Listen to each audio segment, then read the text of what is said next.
अस्सलाम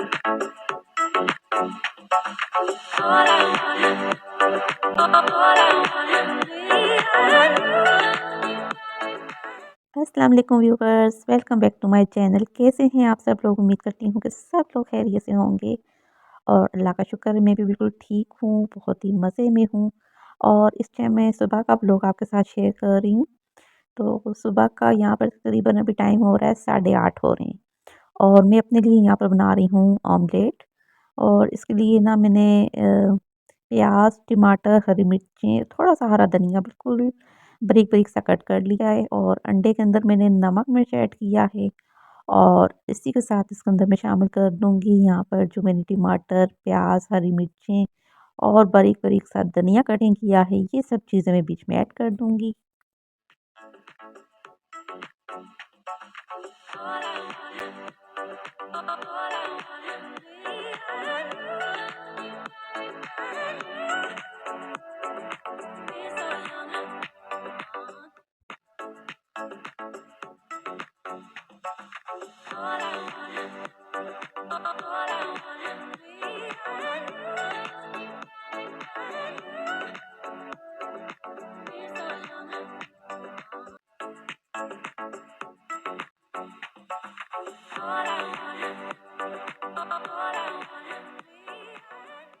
तो यहाँ पर आप लोग ये ना समझना कि मैं हर रोज़ ही अंडा या मतलब ऑमलेट वग़ैरह खाती हूँ, ऐसा बिल्कुल भी नहीं है।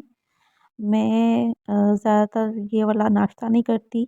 मेरा डेली का जो रोज़ाना का रूटीन का नाश्ता है ना, वो मैं ब्रेड खा लेती हूँ या फिर रस्क खा लेती हूँ चाय के साथ।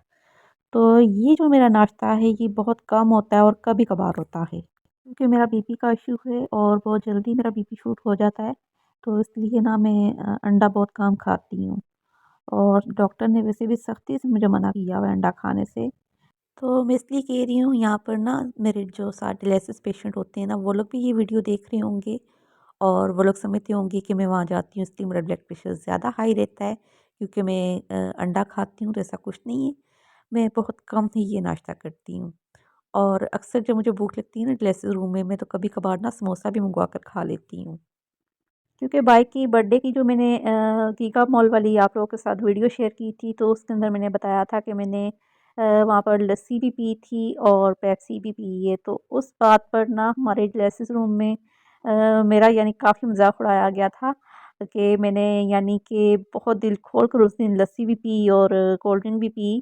तो उस दिन मैंने ना दिल खोल कर लस्सी भी पी थी और कोल्ड ड्रिंक भी पी थी क्योंकि मेरा एक ना एक्स्ट्रा डायलिसिस होना था। तो मैंने कहा चलो आज मुझे छूट मिली हुई है तो मैं रज कर पानी पी लेती हूँ। वैसे मैं ना पानी तरस-तरस के इंसान पीता है, वो ना करते भी काफ़ी हो जाता है। तो उस पर ना मुझे थोड़ा-सा स्टाफ से डाँट भी पड़ जाती है कि आप पानी बहुत पीती हो ये वो। इतना पीती तो नहीं हूँ, वो तो गिन-गिन कर समझ लो कि घूँट पिया जाता है पानी का।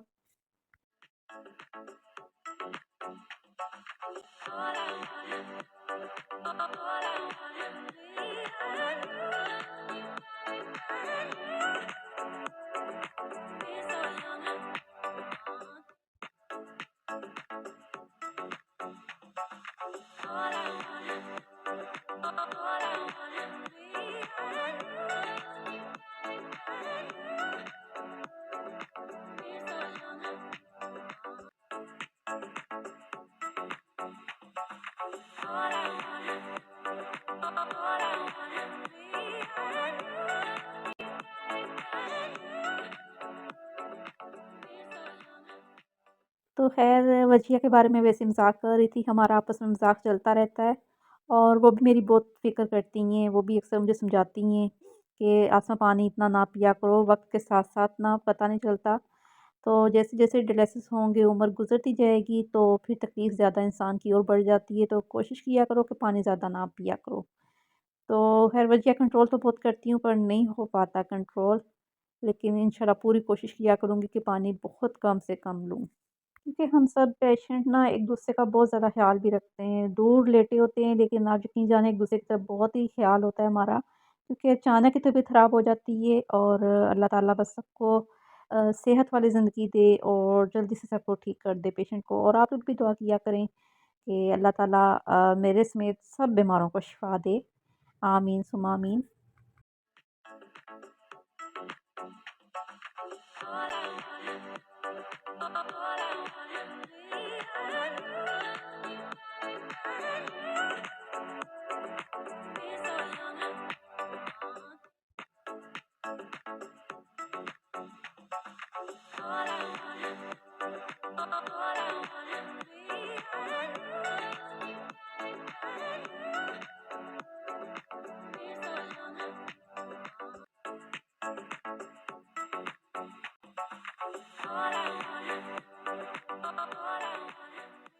तो यहाँ पर ना आज मैं मिक्स सब्ज़ी बना रही थी, शाही मिक्स सब्ज़ी।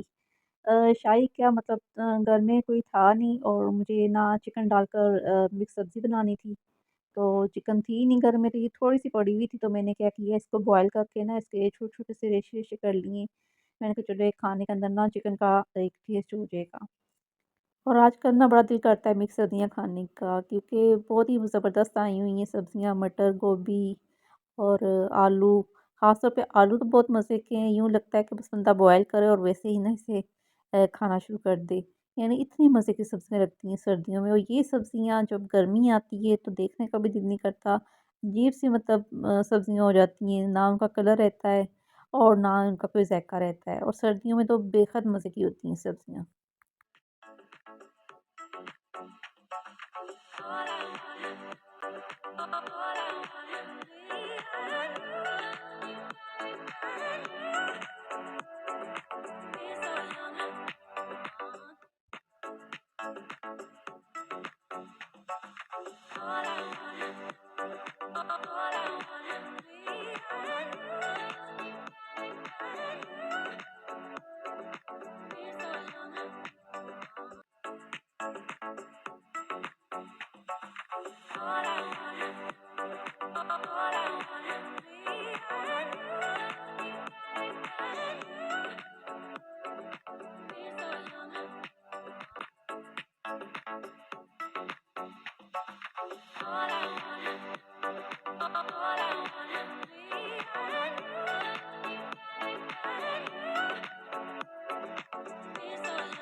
तो बस यहाँ पर ना मैंने मिक्स सब्ज़ी बनाने के लिए यहाँ पर प्याज जो है ना उनको थोड़ा-सा हल्का-सा गोल्डन कलर का करके बीच में मैंने ना अदरक और लहसुन का पेस्ट डाला है। फिर बीच में मैंने सारे मसाले जो होते हैं ना, मतलब ये लाल मिर्चें, हल्दी पाउडर, नमक और धनिया पाउडर, ये सारे मसाले डालकर टमाटर के साथ ना मसाला मैंने अच्छी तरह से भून लिया था। और फिर भूनने के बाद मैंने बीच में चिकन को जो मैंने बॉयल करके रखा था ना, उसके रेशे-रेशे से कर लिए थे, वो ऐड किए और उसको भूनने के बाद बीच में मैंने सब्ज़ियाँ सारी डाल दी, ठीक है। और सब्ज़ियों को बस मैंने थोड़ा-सा भून लिया है, भूनने के बाद बिल्कुल थोड़ा-सा पानी डालेंगे और बिल्कुल स्लो फ्लेम पर दम पर हमने इसको कुक करना है। अच्छा, मेरी पूरी कोशिश होती है कि जब भी सब्ज़ी वग़ैरह बनाओ ना, तो बिल्कुल स्लो फ्लेम पर उसे मैं कुक करती हूँ और बग़ैर पानी डाले ही तकरीबन 1-2 थोड़ा-सा घूँट पानी डाल दूँगी। और क्योंकि जितना स्लो फ्लेम पर हम सब्ज़ियों को कुक करेंगे ना, उतना ही मज़ेदार बनकर तैयार होंगी। तो ख़ैर यहाँ पर ना मैं अपने लिए बालों के लिए हेयर ऑयल तैयार कर रही हूँ, क्योंकि मेरे बाल ना बहुत ज़्यादा गिर रहे हैं, बहुत ज़्यादा। शायद मौसम चेंज है या पानी, कुछ समझ नहीं आ रहा कि बाल बहुत ज़्यादा गिरना शुरू हो गए। तो मुझे ना ये टोटका किसी ने बताया है कि इस तरह से हेयर ऑयल तैयार करके आप बालों की जड़ों के अंदर अच्छी तरह से मसाज करें। इससे ये कि बाल भी नहीं गिरेंगे और बाल घने भी होंगे। तो मैंने कहा चलिए मैं ट्राई करती हूँ, अल्लाह करे कि ये कारआमद साबित हो। तो अभी इसलिए मैंने आपसे इसकी रेसिपी शेयर नहीं की, क्योंकि मैं खुद फर्स्ट टाइम ट्राई कर रही हूँ कि अल्लाह करे कि मेरे बाल गिरना भी बंद हो जाएँ और अच्छे से मेरे बाल हो जाएँ। तो अगर मुझे खुद फ़ायदा होगा तो फिर मैं आप लोगों के साथ इसकी रेसिपी भी शेयर करूँगी। ये ना हो कि मैं अभी से आप लोगों को बता दूँ कि मैंने बीच में ये चीज़ें ऐड की हैं और आपको बिल्कुल फ़ायदा ना हो, तो फिर आपने कहना है कि बाजी आपने कौन-सा टोटका बता दिया कि हमारे बाल तो और ज़्यादा गिरना शुरू हो गए।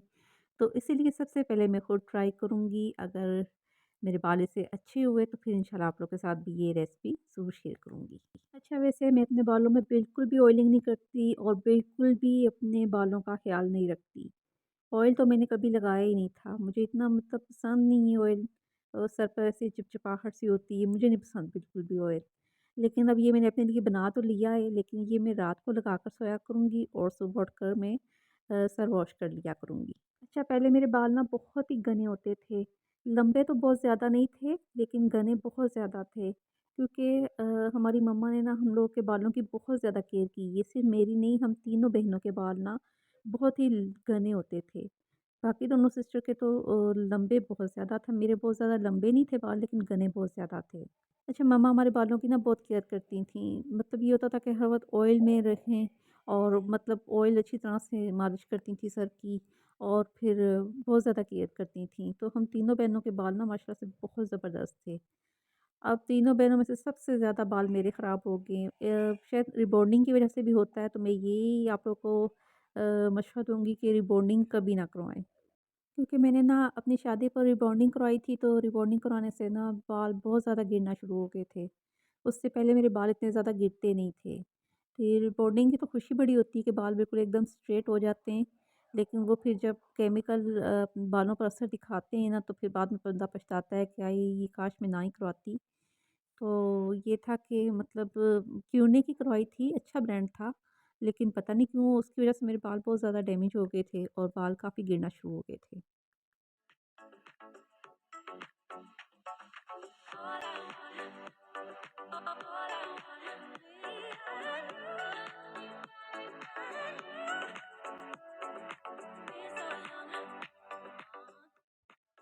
तो यहाँ पर ना मिक्स सब्ज़ी बहुत ही मज़ेदार बनी थी, तो बस सब्ज़ी तैयार हो गई थी, बिल्कुल स्लो फ्लेम पर मैंने इसे कुक कर लिया था, और फिर इसके अंदर ना मैंने हरा धनिया कटिंग करके डाल दिया था, तो बहुत ही ज़्यादा मज़े की बनी थी सब्ज़ी, सबको पसंद आई थी।